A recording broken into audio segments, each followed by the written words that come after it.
Assalamualaikum warahmatullahi wabarakatuh. Apa khabar tuan-tuan dan puan-puan? Bertemu kita di kelas takmir online dan pada sekarang kita berada di PKP fasa yang ketiga.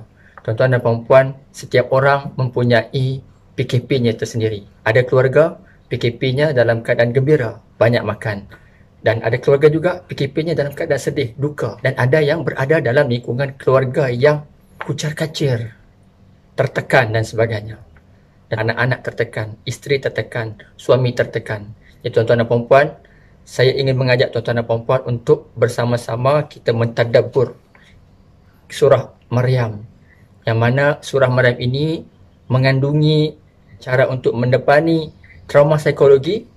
Bagaimana? Seperti yang kita ketahui, Maryam AS yang mana merupakan ibu kepada Nabi Isa. Dia melahirkan Nabi Isa tanpa bapa dengan kuasa Allah Subhanahu Wa Taala. Dan pada ketika itu, orang di sekitarnya mengatakan bahawa Maryam ini mengandung anak luar nikah.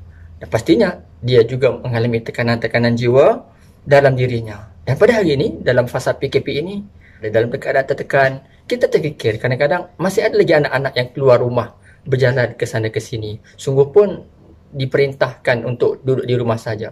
Tapi pernah tak kita terfikir, mungkin ada dalam kalangan mereka bukan sengaja nak keluar rumah, tetapi di rumah mereka tertekan.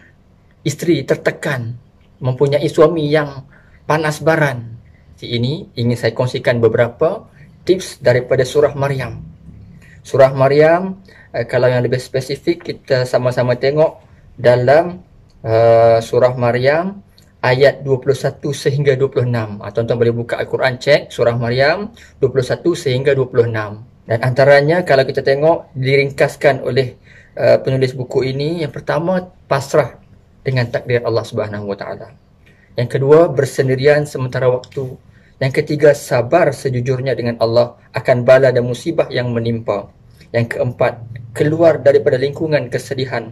Yang kelima, mengingati nikmat Allah yang tak terbilang hingganya.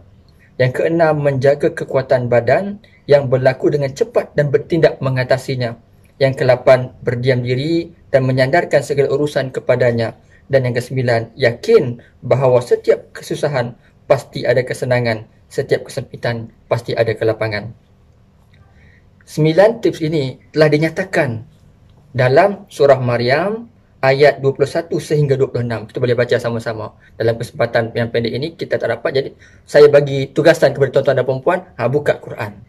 Kita tengok yang ayat 21 sehingga 26 ini. Dan ada beberapa yang disebutkan di situ. Mungkin saya dalam kesempatan ini saya hurai sedikit sahaja dalam poin yang pertama, iaitu pasrah dengan takdir Allah Subhanahu Wa Taala.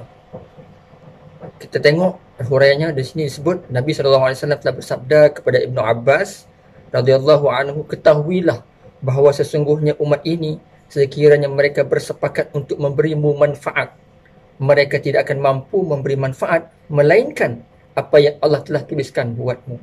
Sekiranya mereka bersepakat untuk memberimu mudarat, mereka tidak mampu memberi mudarat melainkan apa yang Allah telah tuliskan buatmu. Pena-pena telah diangkat dan lembaran-lembaran telah kering. Dan kita dapat mendepani cubaan-cubaan ini dengan menggunakan apa yang telah diajar oleh surah Maryam ini. Dan juga sebagai manusia juga kita haruslah menolong juga rakan-rakan kita yang lain. Kita tengok kalau ada jiran-jiran sebelah yang tertekan dan sebagainya, yang memerlukan makanan, kita sama-sama membantu insya-Allah. Sekian wabillahi taufiq. Assalamualaikum warahmatullahi wabarakatuh.